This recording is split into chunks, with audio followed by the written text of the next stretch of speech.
Welcome to E4 Electric, your #1 source for what's happening now in the world of electric cars. Today I'm going to reveal which car I believe will be the biggest competitor to Tesla in the next year as part of our first annual E-Awards. And we're going to start right now.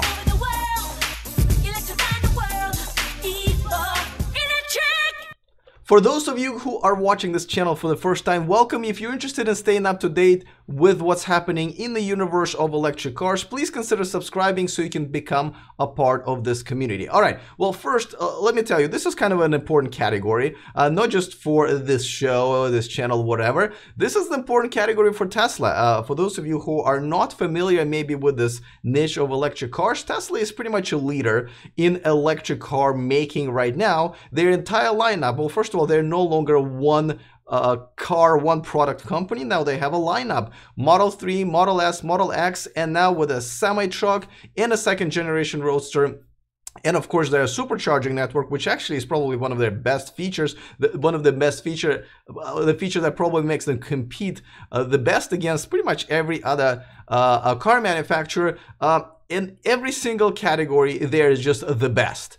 And this is why it is important to look at who's going to give them the run for their money, because as you remember, we all remember iPhone. When iPhone came out, it was an undisputed champion of cell phones, by far better than anything out there. But then little by little, few other companies, few other brands kind of started to catch up. BlackBerry and Android, and some did well, some did not. And like, for example, now Android is outselling iPhone. So let's figure out who is in the best position right now to be the Android to the iPhone that Tesla is currently.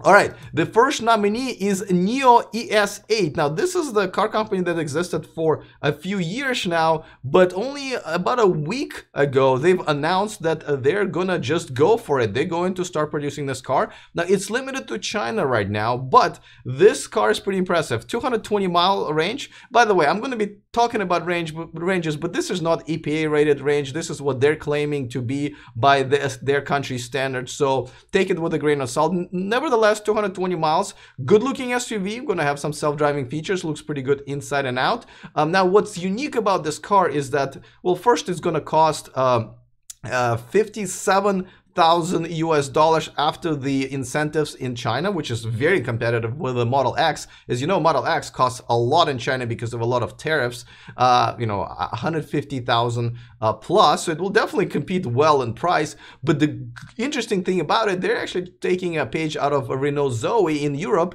and they're going to introduce a version for just $42,000 without a battery. And then you'll be able to lease your battery for just $200 a month, which is I would say a great deal. I would totally take them up on that offer, any company, if Tesla ever decides to do that, because a lot of times people care about the battery degradation, what's going to happen, or what happens when the better technology comes along. Well, you don't have to worry about it when you are leasing that battery. It's always charged. It's fully charged, and there's no degradation. And it is something that you can upgrade or downgrade depending on your needs. So that's one thing. Also, NIO is saying they will launch a fleet of trucks, the charging trucks that will come to your office, to your home, wherever you are, and charge your NIO. And I think that is pretty cool as well. So very competitive, but limited to China. So they are definitely a really good competitor. Let's move on to the next one. And this is something that I'm considering. This is Jaguar I-Pace.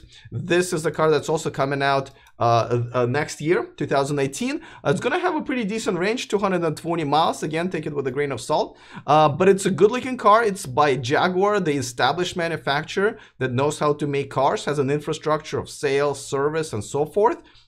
They just presented one of these prototypes on their LA Auto Show, and they say there are over 200 prototypes that they're testing around the world. They even came up with a pretty cool video where they basically invited their first reservation holders to test drive the car, to give them some feedback, and the video is pretty cool, so you can check it out. Again, love the way it looks, love the tech. Of course, the question is about the charging network, which we really don't have anywhere in the world comparable to Tesla, but this is a competitor, and they just announced the starting price, which is $76,000. I kind of wanted them to start under $70,000, but 76 is still acceptable and still makes them a pretty decent competitor to Tesla.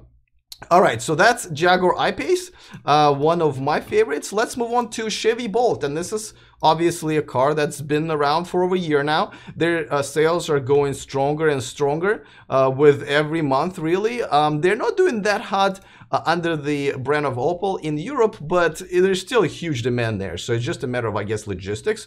And of course, GM bought a cruise automation company that will be integrating their self-driving technology into their car. And the range is pretty damn impressive, especially for the car that came out in 2016, which is over 240 miles.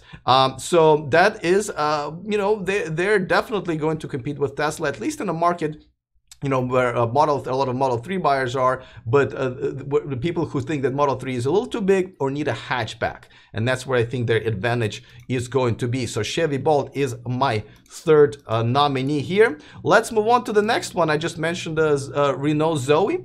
This is a French automaker, and this car has done very, very well. The range is about 150 miles, which is not bad. It's a compact car, and it's kind of a, it's not kind of a, it's a hatchback, perfect fit for Europe. They also have a battery leasing program, definitely priced very well, and a lot of people love their Renault Zoe, but they don't sell them in United States. It doesn't seem that there are any plans to do so. But this car has had some impressive sales in Europe, so I definitely wanted to make sure that's on the list. A very, very worthy competitor to Tesla Model 3 in Europe.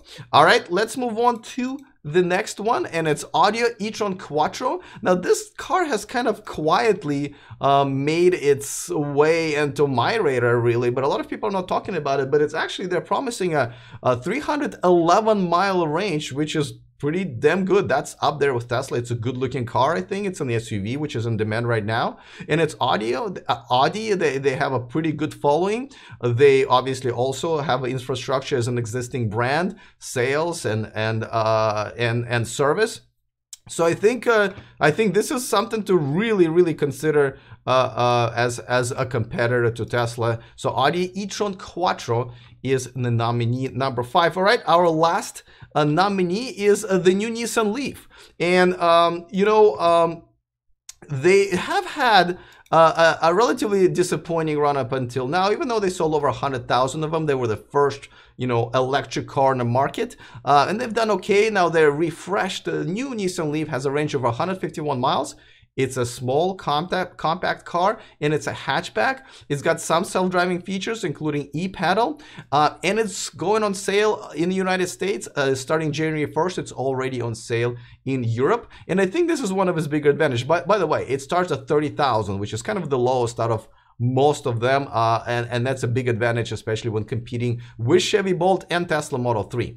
All right, so these are the nominees. I think this, I mean, I'm just so excited about this next year with all of the new cars coming out there. The existing manufacturers, the startups are all producing cars for real now, so I'm very excited. All right, before I announce the winner, I should mention that this channel and this video is sponsored by Evanex, the aftermarket accessories for Tesla. And if you would like to shop there, their link is down there. But most importantly, there's a discount code for you guys as well. All right, let's announce the winner of which car I believe will be the biggest Tesla competitor.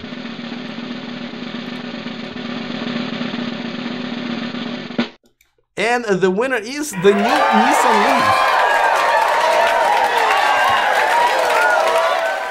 Yeah, absolutely. And so this was kind of a tough decision because all of those cars are competing in different sort of markets and in different categories. So it's kind of tough to pick. Now, the reason I picked the new Nissan Leaf, and by the way, if you guys disagree, this is why there is a comment section. So let me know if you think I missed on this one, but I don't think so. I'll tell you why. First of all, Nissan Leaf has already a huge following. So a lot of people will just go from their previous Nissan Leaf to this Nissan Leaf. The improvement in range is pretty good. Yes, it's not 200 miles that most people consider safe, but it's very acceptable, I would say. That's number 2, especially in Europe, especially in cities, where a lot of people will be interested in this because it's a small, compact car. A lot of people will pick this car over Model 3 just because of the size, and also because it's a hatchback. And my favorite feature of this new Nissan Leaf is the fact it doesn't look like a compliance car anymore. It looks like any other Nissan, pretty good looking, I would even dare say that. I think that's important for a lot of people who just did not want to be seen in the current Nissan Leaf. And most importantly, the car is being sold in Japan, in Europe, and in America. I believe it's coming to China soon. So because of its broader market, because of its very low starting price of 30,000 American dollars, you know, minus all of the incentives, obviously. Because of its looks and size, I believe that overall, it will definitely give Tesla the biggest competition, and the biggest competition is going to be in the, what do they call, luxury entry-level cars, which Model 3 is, and this is where I think it will be definitely a competitor everywhere. So that's what I think. And by the way, if you guys want to see all of the videos in this E-Award series, the link to the playlist is down below. You will be able to see all of them except for one. One of the categories, which is the sexiest feature of the electric car of the year, is only for my Patreons, for those people who support my channel. The link is also down below in the description. Thank you so much, guys. They voted which category they wanted to see exclusively, which is not available on YouTube. If you want to join, please do, and thank you for your support. And that's where you'll be able to see the 10th video that is uploaded right now. All right, guys, that's it from me. I will see you next time, and remember to stay charged.